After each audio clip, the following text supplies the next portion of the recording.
partir de agora, com a participação do Vitor Vogas, vamos trazer um cenário. Hoje é o último dia para as convenções partidárias. Em tese, é o dia que tudo se arruma, né?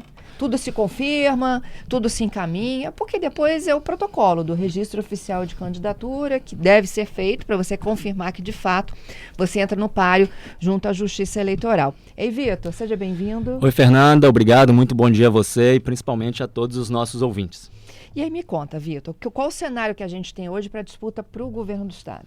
Pois é, Fernanda, você disse bem, hoje é o último dia, precisamente o último dia do período oficial para a realização das convenções partidárias, que, como nós temos destacado aqui para os nossos ouvintes da CBN, é um período, uma temporada importantíssima do calendário eleitoral, uma vez que é o momento das definições, como você bem disse, nós que cobrimos política, principalmente a política local, vimos cobrindo e acompanhando de perto essa maratona, como nós chamamos, pré-eleitoral, desde o início do ano passado, né? Os cidadãos em geral, acredito que não acompanham tão de perto, devem deixar para prestar mais atenção justamente a partir de agora, mas desde o início do ano passado a gente vem acompanhando essa maratona de especulações, balões de ensaio, quem vai ser candidato, quem não vai ser, quem será, quais serão as alianças, as coligações, e agora justamente chegou o momento, a hora de a onça beber água, e nesse momento, Fernando, de definições, nós já podemos dizer que as chapas majoritárias, as principais chapas majoritárias no Espírito Santo já estão praticamente definidas, né? Praticamente montadas, ou quase totalmente montadas, salvo um ou outro ponto, uma ou outra pendência. Então, minha proposta aqui para você, para os nossos ouvintes hoje, é justamente passarmos por essas que podemos considerar as três principais chapas majoritárias nas eleições estaduais aqui no Espírito Santo. Lembrando, quando fala, o que são majoritárias, né? O termo vem aí de maioria, né? De maioria dos votos, né? Em italiano, maggiore, maggioranza. Então, majoritária é assim, basicamente três cargos, né? A chapa formada por candidatos a governador, vice-governador e senador. Lembrando que neste ano, nesse caso, são 2 candidatos ao Senado, ou até 2, na verdade, em cada chapa, uma vez que haverá 2 vagas em disputa no Senado, né? Então, esses são os cargos que, basicamente, quem ganha mais voto está eleito, né? Por isso, majoritária, né? A maioria dos votos. E aí vamos começar pela chapa da situação. A chapa do grupo que está no poder atualmente no Espírito Santo, e na verdade já há alguns anos, que é do grupo do atual governador Ricardo Ferraço e do ex-governador, antecessor de Ricardo no cargo, o Renato Casagrande. Então, a chapa de Ricardo e Casagrande, que tem à frente justamente o Ricardo, a chapa liderada pelo próprio Ricardo Ferraço, como candidato a governador. Ele quer renovar o mandato dele pelo MDB. Vem à frente dessa chapa que tem já definidos os 2 candidatos ao Senado. O primeiro, não é segredo para ninguém, eu acho, né? Todos nós sabemos, é o próprio Casagrande. Né? Inclusive, Casagrande renunciou em abril e passou o bastão para Ricardo justamente em cumprimento à legislação eleitoral para poder concorrer ao Senado, para poder tentar voltar ao Senado da República. E a segunda candidata ao Senado nessa chapa da situação, muito provavelmente, Fernanda, será a ex-senadora Rose de Freitas. A Rose, com mais de 70 anos de vida, né? Mais de 40 de vida pública, uma série, inúmeros mandatos parlamentares no Congresso Nacional, salvo engano foram pelo menos 6 de deputada federal, mais uma de senadora. Aí na eleição passada em 22 ela não conseguiu se reeleger para o Senado e agora quer voltar. Vai tentar voltar também pelo MDB de Ricardo Ferraço, com as bênçãos da direção nacional do partido e também o aval da direção estadual, o presidente estadual do MDB, prefeito Euclério Sampaio. Disse a nossa colega Letícia Gonçalves, Fernanda, o Euclério deu a Letícia, também comentarista de política aqui, uma declaração importante. Euclério falou que hoje à noite, na convenção do MDB, a Rose será aclamada como candidata ao Senado, completando essa chapa aí do Ricardo ao lado do Casagrande. E o candidato a vice-governador... Camilo Neves. Definido ontem, né? Definido ontem, anunciado ontem de manhã pelo Ricardo Ferraço como seu companheiro de chapa. Uma relativa surpresa, imagino eu, né? Principalmente para quem é de fora da política. Para nós que acompanhamos e cobrimos, nem tanto, não chegou a ser uma surpresa tão grande, porque o nome dele já vinha sendo especulado. Mas, de todo modo, chamou a atenção por ser um nome muito pouco conhecido, né? O Camilo Neves só tem 34 anos de idade e nem 2 de vida pública, de mandatos. Ele está no 2º ano dele do exercício do 1º mandato como vereador na Câmara de Vitória. Por que Camilo Neves, né? Assim, ele só tem 34 anos, enquanto o Ricardo Ferraz tem 62. Então, aí, pela lógica da complementaridade, o vereador tem alguns atributos, algumas características que o Ricardo não tem. A primeira é a juventude, né? Então, esportista. Atleta profissional, jogador de futebol de areia, esportista. Então, rejuvenesce, entre aspas, a chapa, dá um equilíbrio à chapa de Ricardo pelo quesito Traz etário. o voto jovem também, né? Exato, e aí compensa um pouco o fato de Ricardo ser bem mais velho que Pasolini. O Pasolini tem 40 e poucos anos, o Camilo é ainda mais jovem, tem só 34, então traz a chapa de Ricardo esse equilíbrio etário, também do ponto de vista geográfico, né? O Camilo é morador e vereador de Vitória, enquanto o Ricardo vem do interior, de Cachoeiro de Itapemirim. Agora, tudo isso assim, é secundário. Fernando, o principal motivo para a escalação de Camilo Neves, o fator partidário. Camilo foi indicado pela Federação União Progressista, especificamente pelo PP. Ele é filiado ao PP, Progressistas, que é uma das duas pernas da Federação União Progressista, né? Ao lado do Partido União Brasil. Essa federação é muito importante para a coligação e a campanha de Ricardo, por ser poderosíssima, né? Tem mais de 100, uma bancada muito grande, né? Uma bancada muito grande na Câmara dos Deputados, né? Mais de 100 federais. Aporta para a campanha de Ricardo muito tempo de propaganda de rádio e TV, chapas completas de deputados estaduais e federais, recursos, né, financeiros. Ricardo não poderia se dar ao luxo de perder a federação.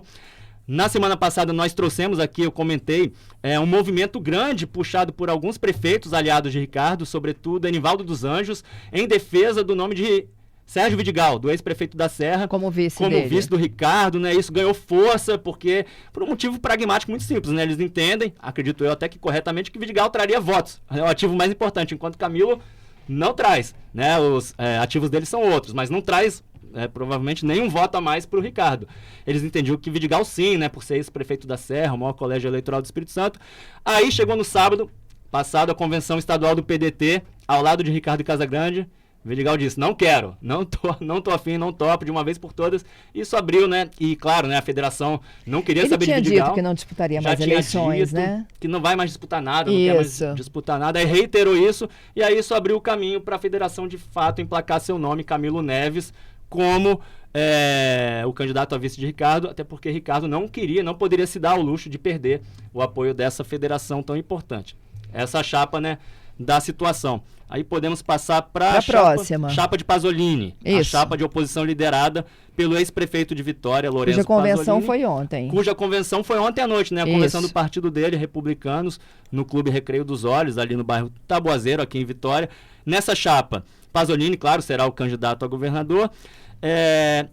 Os dois candidatos ao Senado, agora sim definidos. A primeira já estava definida, alguns dias atrás, que é a publicitária Maguinha Malta, do PL, Partido Liberal, uma das filhas do senador Magno Malta. Magno, que é o grande líder do PL aqui no Espírito Santo, presidente estadual, ele realmente manda no partido aqui, nos domínios capixabas, e aí praticamente determinou que uma das candidatas ao Senado dessa coligação apoiada por Pasolini teria que ser a filha dele, como condição principal para o PL apoiar a Pasolini, o que se fechou. Isso tudo já está alinhado, definido. O PL está com o Pasolini na coligação dos Republicanos. E aí estava em aberta a segunda vaga, foi definida ontem. O segundo candidato a senador será ninguém menos que Evair de Mello, Fernanda, deputado federal, super bolsonarista, filiado ao Republicanos de Pasolini. E aí ficou o seguinte, né? Uma chapa bem bolsonarista, pelo menos os dois candidatos ao Senado, né? Maguinha Malta, filha de Magno, e Evair, que chegou até a ser um dos vice-líderes do governo Bolsonaro na Câmara. E Lourenço, que já tinha declarado o voto e apoio ao Flávio. Exato, e agora a chapa bolsonarista mesmo, porque o próprio Lourenço Pasolini é o candidato do Flávio Bolsonaro, com direito a declarações mútuas de apoio, né? Agora ele apoia Flávio para a presidência e é apoiado por Flávio para o governo do Espírito Santo. E aí ficou em aberto o quê? O pontinho de interrogação, né? O asterisco, justamente o lugar de vice. Quem será o candidato ou candidata a vice-governadora de Pasolini? Eles deixaram isso em aberto, inclusive na ata da Convenção dos Republicanos. Um bastidor, eles querem ainda atrair o PSD do prefeito de Colatina, Renzo Vasconcelos, né? Trabalham por isso, e aí nessa negociação, se essa composição der certo, quem ainda pode ser a vice de Pasolini é a esposa de Renzo, a primeira-dama de Colatina, médica, Lívia Vasconcelos, Fernanda. E aí, finalmente, a terceira chapa muito importante nessa disputa, que é a da Federação Brasil da Esperança, a do PT, mas na verdade não é só o PT, né? A federação que ainda inclui PV, Partido Verde, e o PCdoB, Partido Comunista do Brasil. Então, uma federação bem de esquerda e uma chapa idem, que é liderada pelo deputado federal Hélder Salomão, do PT. Ele virá candidato a governador pela primeira vez. A convenção da federação foi realizada na semana passada e sacramentou tudo isso. E essa chapa já está redondinha, já está prontinha. Tem o Hélder à frente como candidato a governador. Como candidato a senador, um só, que aí é toda assim, a aposta do PT, né, prioridade máxima, a reeleição de Fabiano Contarato. Né? Inclusive, ele vem como único candidato a senador, né, para concentrar mesmo ali os votos da esquerda. E como candidata a vice-governadora, uma relativa surpresa também, dado o pouco, né, o pouco conhecimento do nome dela, que é a vereadora de São Mateus, professora Valdirene. Possivelmente, a grande maioria dos ouvintes nunca tinham ouvido falar, vão ouvir a partir de agora. Ela é vereadora de São Mateus, também filiada ao PT. Professora como Hélder. Professora como Hélder. O Fabiano Contarato também é professor, também, né? Ele foi professor universitário, né, em cursos de Direito, dava aula de Direito. Mas muito conhecido como delegado de polícia. Ele fez muita carreira dele também, né? Com o recall dele como delegado de trânsito. Muito mais como delegado de Polícia Civil, e principalmente de trânsito, mas também, assim, um dado sobre o Contarato, ele é especialista e professor de Direito Constitucional. Então, a chapa de professores, bem observado, Fernando. Eles vão ter que, uma das bandeiras deve ser educação, né? Podemos que presumir. Assim seja, né? E parece que será. O Brasil precisa de saúde, educação e segurança. Exato. E a professora Valdirene, assim, professora de ensino básico, na verdade, desde os 19 anos de idade, ela tem 55, então mais de 30 anos de carreira aí no magistério. Ela é quilombola, né? Nasceu num distrito ali quilombola, na zona rural, numa comunidade quilombola, na zona rural de São Mateus. É negra, né? Uma mulher negra, então também foi escolhida muito por conta desses critérios aí da representatividade. Então o PT vem com essa chapa puro sangue mesmo, né? A federação vem sem aliados. E claro, né? Com apoio do Lula, né? Assim, do presidente Lula, e para impulsionar a campanha presidencial do Lula no Espírito Santo, que dessa vez terá um palanque próprio, né? Coisa que não teve aí no pleito passado. O Hélder aposta exatamente nessa campanha casada com a de Lula para poder crescer aqui na disputa estadual no Espírito Santo. Pois é, e aí quem ainda não se definiu? PSD? Fernanda, eu acho... E tem convenção do MDB hoje. Muito bem, Fernanda. Hoje à noite nós temos 3 convenções importantíssimas de partidos ou federações, assim, bem grandes, assim, bem importantes nesse tabuleiro. Primeiro, a do MDB, do governador Ricardo Ferraz. Aí vai ser, assim, provavelmente uma festa enorme, uma convenção muito grande, muito cheia, até pelo local do evento. Marcaram num grande cerimonial, eu posso dizer o nome? Não sei. Pode, Matrix Hall, Matrix Music Hall, do lado do estádio Kleber Andrade, em Cariacica.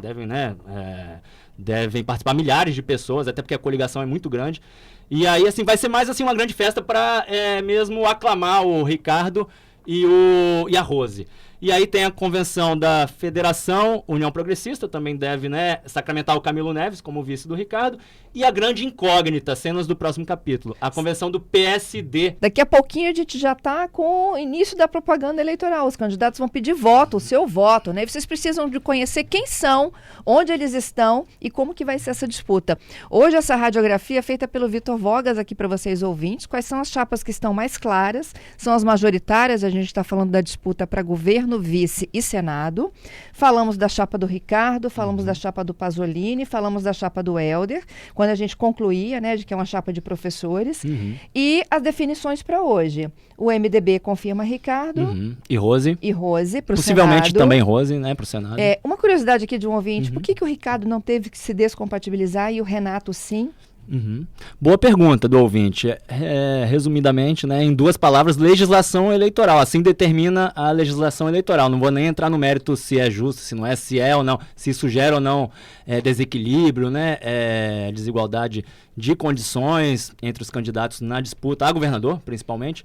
Mas fato é que assim determina a legislação. Então, se o governador se o governador em exercício quer disputar a reeleição, ele pode permanecer no cargo, não precisa se licenciar, se desincompatibilizar.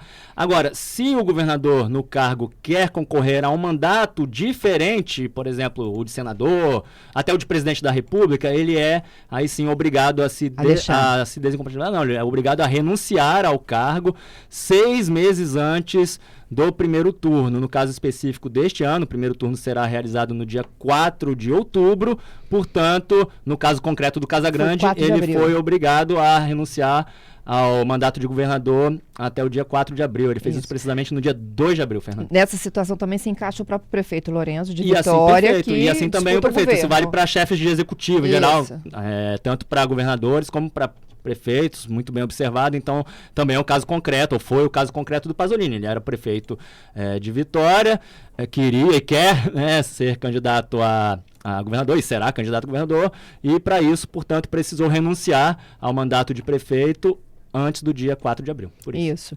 Vitor, e aí quem falta ainda para fechar hoje? A gente falou do MDB, PSD. Hoje à noite também haverá a convenção da Federação União Progressista, que nós falamos aqui no bloco anterior, está apoiando o Ricardo Ferraz e indicou o vice, então vai homologar a candidatura do vereador Camilo Neves a vice-governador na chapa do Ricardo. E aí tem também e aí todas as atenções voltadas à convenção do PSD do Partido Social Democrático, que é outra força política muito importante, sobretudo nacionalmente, um partido muito grande em âmbito nacional, não tão grande aqui no Espírito Santo, porém é um partido grande também, assim, eu diria importante, pelo que ele agrega, assim, principalmente em termos de propaganda eleitoral, tempo de propaganda de rádio e TV. Então, um partido muito cobiçado, é presidido aqui no Espírito Santo pelo prefeito de Colatina, Renzo Vasconcelos, mas está meio assim, a deriva, está completamente indefinido. Eu diria que entre os maiores partidos e os mais importantes, aqui no Espírito Santo ainda a grande